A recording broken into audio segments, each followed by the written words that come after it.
अस्सलाम वालेकुम, मेरा नाम डॉक्टर अब्दुल्ला इशफाक है and I am working as an house officer at Farooq hospital. तो हमने chapter number 2 chemistry 10th class का स्टार्ट किया हुआ था। पिछले लेक्चर के अंदर हमने एसिड और बेस के बारे में पढ़ा और हमने आर्हीनियस कॉन्सेप्ट को समझा कि उन आर्हीनियस ने एसिड और बेस के बारे में क्या बताया था और उसकी लिमिटेशन पढ़ी थी। आज हम नेक्स्ट कॉन्सेप्ट के बारे में या नेक्स्ट रिसर्च के बारे में पढ़ने लगे हैं कि उसके बाद एसिड बेस की डेफिनेशन जो साइंटिस्ट ने क्या वर्किंग की। तो सबसे पहले हम स्टार्ट करते हैं Bronsted Lowry concept of acid and base. तो 1923 के अंदर दो साइंटिस्ट थे, ब्रोंस्टेड और एक साइंटिस्ट था लोरी।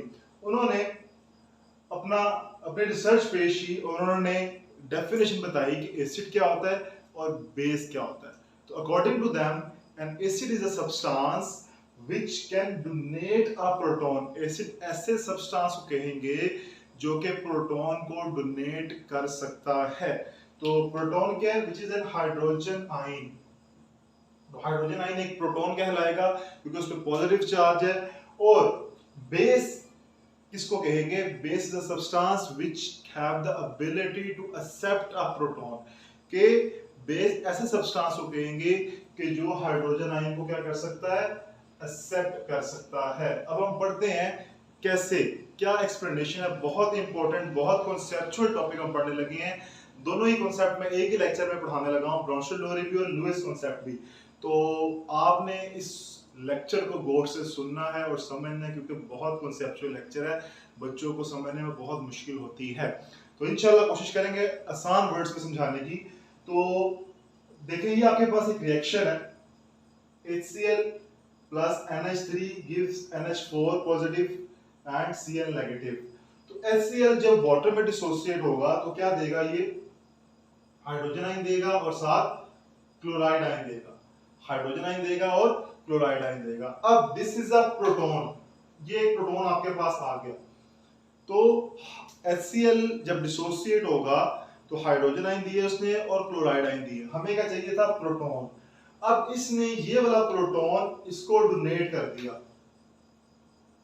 NH3 को। जब इसने NH3 को ये प्रोटॉन डोनेट किया तो अब डेफिनेशन के अकॉर्डिंग जो सब्सटेंस प्रोटॉन को डोनेट करेगा वो क्या कहलाएगा? एसिड। अब इस रिएक्शन के अंदर HCl प्रोटॉन डोनेट कर रहा है NH3 को, तो HCl क्या कहलाएगा? एसिड। अब NH3 ने उस प्रोटॉन को एक्सेप्ट किया और उस प्रोटॉन को एक्सेप्ट करने के बाद क्या बना दिया? NH4 positive. तो NH3 ने प्रोटॉन को एक्सेप्ट किया, तो जो सब्सटेंस प्रोटॉन को एक्सेप्ट करेगा वो क्या कहलाएगा? बेस कहलाएगा। तो दिस इज अ बेस। तो इस रिएक्शन के अंदर HCl एसिड है और NH3 बेस है। अब HCl ने प्रोटॉन डोनेट किया, NH3 अमोनिया ने उसको एक्सेप्ट किया और जब उसको एक्सेप्ट करेगा अमोनिया तो क्या बन जाएगा? Ammonium ion NH4 positive. जब हाइड्रोजन आयन अमोनिया के पास चला गया तो पीछे क्या बच गया? क्लोराइड आयन बच गया और ये आपके पास एज इट इज यहां पे आ जाएगा। इसके बाद अगला रिएक्शन देख लेते हैं, यही चीज पढ़ते हैं। आपके पास HCl है, HCl दोबारा डिसोसिएट होगा हाइड्रोजन आयन और क्लोराइड आयन के अंदर। अब हाइड्रोजन आयन डोनेट किया इसने HCl ने किसको? वाटर को। अब वाटर ने उस हाइड्रोजन आयन को, उस प्रोटॉन को एक्सेप्ट किया, तो जो डोनेट कर रहा है वो क्या कहलाएगा? एसिड कहलाएगा। और जो एक्सेप्ट कर रहा है वो क्या कहलाएगा? बेस कहलाएगा। तो जब HCl ने वाटर को प्रोटॉन डोनेट किया वाटर के पास और वाटर ने एक्सेप्ट करके क्या बना दिया? H3O पॉजिटिव आयन और पीछे क्या बच गया? Chloride ion. और क्लोराइड आयन आपके पास एज इट इज यहां पे आ गया। तो जो सब्सटेंस डोनेट कर रहा है वो एसिड है और जो सब्सटेंस एक्सेप्ट कर रहा है वो बेस है। अब बड़ी इंपॉर्टेंट चीज है जो मैं अब आपको बताने लगा हूं कि कॉन्जुगेट एसिड क्या होता है, कॉन्जुगेट बेस क्या होता है। अब a substance which is formed by accepting a proton, a substance which is formed by accepting a proton by a base। तो जो सब्सटेंस प्रोटॉन को एक्सेप्ट करेगा वो क्या कहलाएगा? Conjugate acid. तो जो जिस सब्सटेंस ने A substance which is formed by accepting a proton by a base is called conjugate acid. यानी बेस से जो चीज बनेगी, बेस जब प्रोटॉन को एक्सेप्ट करके जो चीज बनाएगी वो कॉन्जुगेट एसिड कहलाएगा, और एसिड जब प्रोटॉन डोनेट करके जो चीज पीछे रह जाएगी वो कॉन्जुगेट बेस कहलाएगी। तो आपने याद रखना है, बेस से कॉन्जुगेट एसिड बनेगा और एसिड से कॉन्जुगेट बेस बनेगी। तो मैं दोबारा एक्सप्लेन कर देता हूं कॉन्जुगेट एसिड और कॉन्जुगेट बेस को। A substance which is formed by accepting a proton by a base is called conjugate acid, and a substance which is formed by donating a proton by an acid is called conjugate base. तो base जब proton को accept कर लेगी तब जो species बनेगी which is NH4 positive, वो क्या कहलाएगी? कॉन्जुगेट एसिड कहलाएगी। और एसिड जब प्रोटॉन को डोनेट कर देगा, जब प्रोटॉन को डोनेट कर देगा तो तब जो चीज रह जाएगी या जो स्पीशी बनेगी वो कॉन्जुगेट बेस कहलाएगी। तो इसके अंदर HCl ने जब अपना प्रोटॉन डोनेट कर दिया तो पीछे क्या बच गया? क्लोराइड आयन बच गया, तो वो क्या कहलाएगा? Conjugate base. और NH3 ने जब वो प्रोटॉन एक्सेप्ट किया, NH4 पॉजिटिव हो गया, तो वो क्या कहलाएगा? कॉन्जुगेट एसिड कहलाएगा। तो this is very important difference जो कि बोर्ड में पूछा जाता है कॉन्जुगेट एसिड का और कॉन्जुगेट बेस का। तो अगले एग्जांपल में हम देखते हैं दोबारा इसी चीज को। दिस इज एसिटिक एसिड, जब इसको वाटर में डिसोसिएट करेंगे तो अब जब ये डिसोसिएट होगा तो ये हाइड्रोजन आयन इसको देगा, वाटर को। जब वाटर को हाइड्रोजन आयन देगा तो ये डोनेट कर रहा है, डोनेट करेगा तो ये क्या कहलाएगा? एसिड कहलाएगा। और वाटर एक्सेप्ट कर रहा है तो वाटर क्या कहलाएगा? बेस। अब वाटर ने एक्सेप्ट किया प्रोटॉन, क्योंकि वाटर बेस थी, तो जो स्पीशी बेस बनाएगी प्रोटॉन को एक्सेप्ट करने के बाद वो क्या कहलाएगी? Conjugate acid.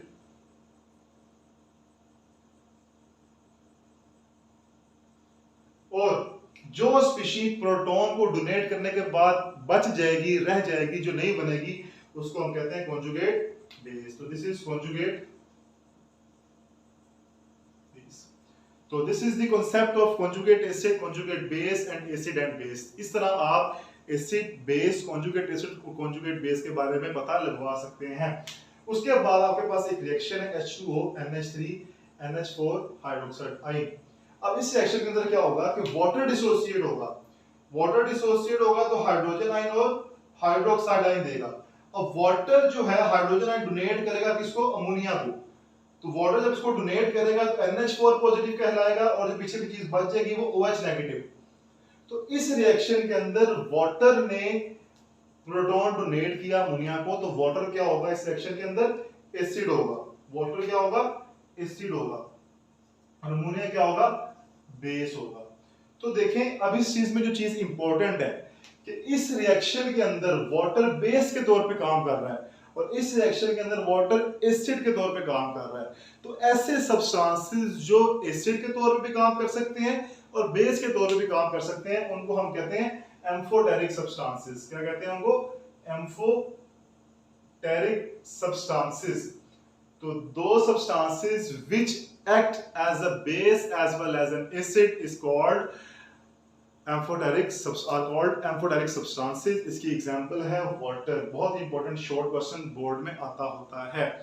उसके बाद आपके पास ब्रोंस्टेड लोरी की लिमिटेशंस क्या हैं? तो इन साइंटिस्ट ने ऐसी क्या बात बताई जो कि उस टाइम, जो आज के टाइम के लिहाज से गलत थी, जो आज के टाइम के लिहाज से ठीक नहीं थी। तो SO3 एक एसिड है। आज SO3 मॉडर्न रिसर्च के मुताबिक एक एसिड है, जबकि SO3 की एबिलिटी नहीं है कि वो प्रोटॉन डोनेट कर सकता है। इसी तरह कैल्शियम ऑक्साइड एक बेस है, जबकि कैल्शियम ऑक्साइड के अंदर भी एबिलिटी नहीं है कि वो प्रोटॉन को एक्सेप्ट कर सके। तो डेफिनेशन के मुताबिक एसिड वो है जो कि प्रोटॉन डोनेट करेगा और बेस वो है जो कि प्रोटॉन एक्सेप्ट करेगा। तो ये लिमिटेशन हो गई किसकी? ब्रोंस्टेड लोरी की। तो बहुत ही इंपॉर्टेंट शॉर्ट क्वेश्चन बोर्ड में पूछा जाता है।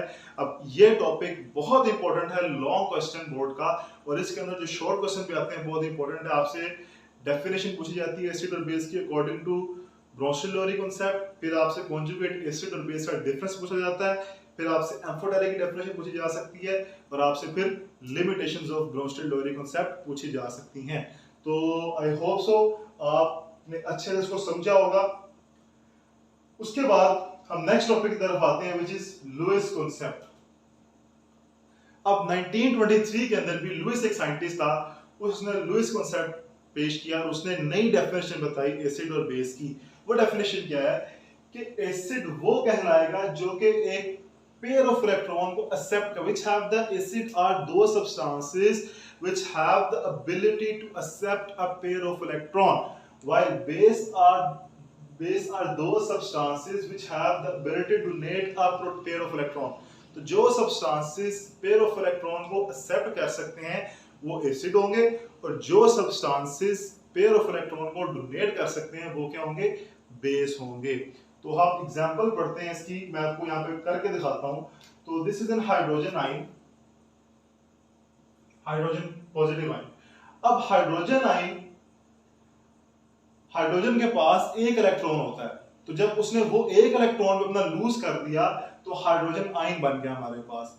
तो अब इसके जो शेल है वो वेकेंट है, यानी कि इसके पास स्पेस है, इसके पास इस टाइम कोई इलेक्ट्रॉन नहीं है। इसको स्टेबल होने के लिए 2 इलेक्ट्रॉन चाहिए, क्योंकि इसके पास जो एक इलेक्ट्रॉन इसका अपना था वो भी वो लूज कर चुका है और हाइड्रोजन प्लस में चार्ज इसके ऊपर आया हुआ है।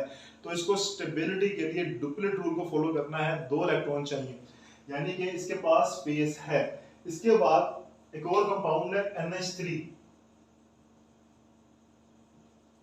NH3 तो अमोनिया। अब अमोनिया के outermost electron, outermost shell के अंदर अमोनिया का जो आउटर मोस्ट शेल है या नाइट्रोजन का, अब इसको अगर मैं डिटेल से लिखूं, ये देखें, अब अमोनिया तो मैं लिखता हूं नाइट्रोजन। अब नाइट्रोजन के टोटल एटॉमिक नंबर है 7।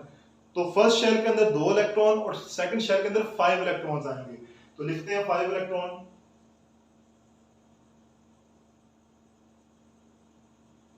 तो ये 5 इलेक्ट्रॉन है किसके, नाइट्रोजन के। अब ये जो 5 में से 3 इलेक्ट्रॉन है वो कोवेलेंट बॉन्ड बनाएंगे किसके साथ, हाइड्रोजन के साथ। अब ये देखिए, this is the structure of ammonia. अब अमोनिया में जो सेंट्रल एटम है नाइट्रोजन, इसके पास एक पेयर ऑफ इलेक्ट्रॉन एक्स्ट्रा है जो कि बॉन्डिंग के अंदर हिस्सा नहीं ले रहा है, तो उसको हम कहेंगे लोन पेयर। ऐसा पेयर ऑफ इलेक्ट्रॉन जो कि बॉन्डिंग के अंदर हिस्सा लेता है उसको बॉन्ड पेयर कहते हैं, और जो हिस्सा नहीं लेता उसको हम लोन पेयर कहते हैं। Like this pair is called bond pair and this pair is called lone pair. तो अब ये उसके पास लोन पेयर है, एक्स्ट्रा पेयर ऑफ इलेक्ट्रॉन है जो कि ये डोनेट कर सकता है हाइड्रोजन को। अब हाइड्रोजन को 2 इलेक्ट्रॉन्स की जरूरत थी, एक पेयर ऑफ इलेक्ट्रॉन की जरूरत थी ताकि स्टेबल हो सके, और अमोनिया के पास भी एक पेयर ऑफ इलेक्ट्रॉन एक्स्ट्रा है, लोन पेयर है। तो ये इसको डोनेट करेगा, इसको डोनेट करेगा ये पेयर ऑफ इलेक्ट्रॉन, और इसको डोनेट करेगा जब ये पेयर ऑफ इलेक्ट्रॉन, तो आपके पास NH4 पॉजिटिव अमोनियम आयन बन जाएगा। तो जब ये डोनेट करेगा तो सबसे पहले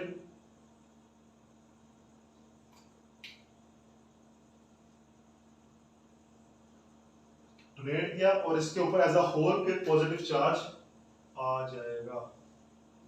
this is ammonium ion which is form by donating a proton, donating a pair of electron by ammonia. तो जिसने इलेक्ट्रॉन पेयर डोनेट किया तो अमोनिया यहाँ पे क्या होगा, base. Ammonia is a base, जबकि हाइड्रोजन ने वही पेयर ऑफ इलेक्ट्रॉन एक्सेप्ट किया तो हाइड्रोजन यहाँ पे क्या कहलाएगा, एसिड कहलाएगा।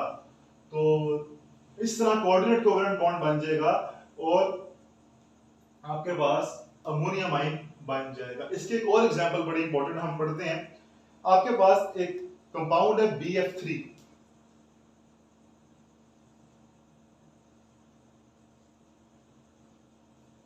BF3 बोरोन के आउटर बोरोन का एटॉमिक नंबर होता है 5। तो पहले शेल के अंदर 2 इलेक्ट्रॉन और सेकंड शेल के अंदर 3 इलेक्ट्रॉन्स होंगे। हम ड्रॉ कर लेते हैं 3 इलेक्ट्रॉन्स। अब फ्लोरीन के आउटर मोस्ट शेल के अंदर 7 इलेक्ट्रॉन होते हैं।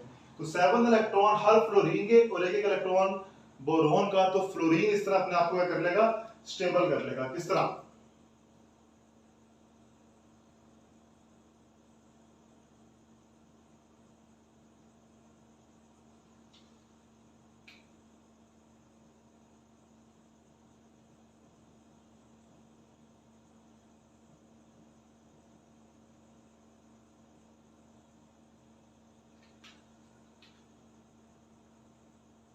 तो बोरोन के 3 इलेक्ट्रॉन और फ्लोरीन के, अब इस फ्लोरीन एटम के 7 इलेक्ट्रॉन और एक ये बोरोन का 1 इलेक्ट्रॉन, फ्लोरीन के 8 इलेक्ट्रॉन पूरे हो गए। फ्लोरीन ने अपना ऑक्टेट रूल, अपना ऑक्टेट शेल के अंदर 8 इलेक्ट्रॉन पूरे कर लिए।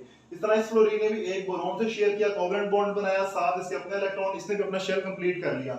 इस फ्लोरीन ने भी अपना 7 इलेक्ट्रॉन इसके, एक इसने बोरोन से शेयर किया, अपने 8 इलेक्ट्रॉन्स पूरे कर लिए, अपना शेल कंप्लीट कर लिया। अब बोरोन की बात करें अगर, तो बोरोन के अपने 3 इलेक्ट्रॉन और 3 इलेक्ट्रॉन उसने फ्लोरीन से लिए शेयर करके with the help of covalent bond. तो एक ये बॉन्ड, एक ये वाला कोवेलेंट बॉन्ड और ये वाला कोवेलेंट बॉन्ड, टोटल 6 इलेक्ट्रॉन हो गए हैं बोरोन के पास। अभी भी इसके पास 2 इलेक्ट्रॉन की स्पेस है, इसका जो शेल है वो वेकेंट है, 2 इलेक्ट्रॉन इसके अंदर मजीद अकोमोडेट हो सकते हैं। तो ये क्या करेगा, ये अमोनिया के पास जाएगा और अमोनिया से लोन पेयर लेगा जो उसके पास मौजूद है। तो दिस इज नाइट्रोजन। अब नाइट्रोजन के 5 इलेक्ट्रॉन्स हैं, मैंने जैसे पहले बताया, और हाइड्रोजन के साथ इसने एक एक करके कोवेलेंट बॉन्ड बनाया हुआ है।